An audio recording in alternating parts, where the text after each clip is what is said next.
శ్మశానంలో ఆయన కూర్చోపోతే ఉగ్రభూతాలు వచ్చి ఓళ్ల మీద పడిపోయి ప్రజల్ని సత్కార్యాలు చెయ్యనివ్వమని అక్కడ కూర్చుని తాండవం చేసి వాళ్ళని కూర్చోబెడతాడు. పార్వతీదేవి అడిగింది మహాభారతం అనుశాసనిక పర్వంలో, శుభ్రమైన కైలాసం ఉండగా, ఇంత ఐశ్వర్యం ఉండగా, చింతామణి గృహం ఉండగా శ్మశానంలో ఎందుకుంటున్నారని అడిగింది.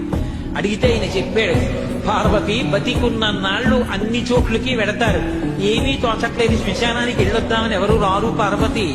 నేనంతవాణ్ణంటాడు, పొడుగ్గా ఉన్నానంటాడు, తెల్లగా ఉన్నానంటాడు, పండితుండంటాడు, పద్యాలు నాకు నోటికొచ్చంటాడు, ఉపన్యాసం చెప్పగలనంటాడు, నాకు పాటలొచ్చంటాడు, నేను నాట్యం చేస్తానంటాడు, నేను అధికారినంటాడు, నా దగ్గర డబ్బు ఉందంటాడు, నేను పాట పాడగలనంటాడు. ఇన్ని ఉన్నాయనుకున్న వాడిలోంచి ఊపిరి బయటికి వెళ్ళిపోయిన తరువాత వాడిని తీసుకెళ్లి 4 కొత్త కర్రల మీద పడుకోబెట్టి చాప చుట్టి తాడు కట్టి పైన నూలుబట్ట కప్పి తీసుకొచ్చి అన్నీ తీసేసి కర్రల మీద పడుకోబెట్టి కాల్చేస్తుంటే జీవుడు లేచి నిలబడి పుర్రె పగిలిపోయిన తరువాత కన్న కొడుకు కూడా స్నానం చేసి వెళ్ళిపోతుంటే చీకటి పడిపోయాక, అయ్య బాబోయ్ చుట్టూ ఉగ్రభూతాలు, నా వాళ్ళన్న వాళ్ళు లేరు, వీళ్ళని నమ్ముకున్నాను, ఒక్కడు లేడని ఏడుస్తుంటే నేనున్నాను రా అని చెప్పడానికి నేను కూడా లేకపోతే చచ్చిన వాడు 1000 మాటలు చచ్చిపోతారని అక్కడ ఉన్నారు.